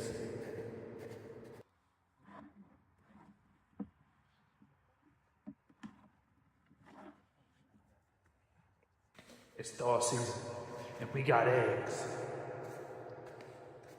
Check me out in the nightly stream. It ain't my fault you're not subscribed. It's Star.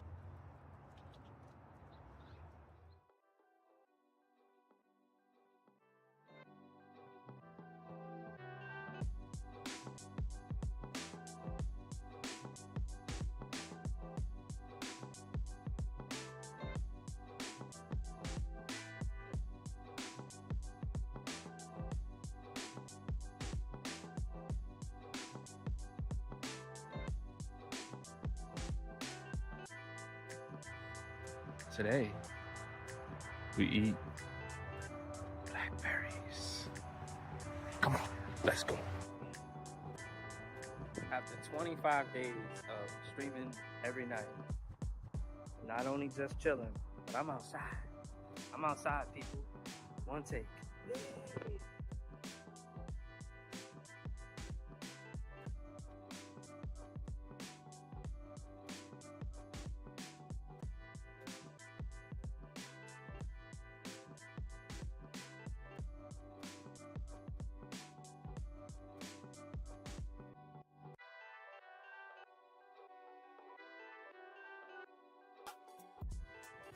I'm outside, y'all. I'm outside.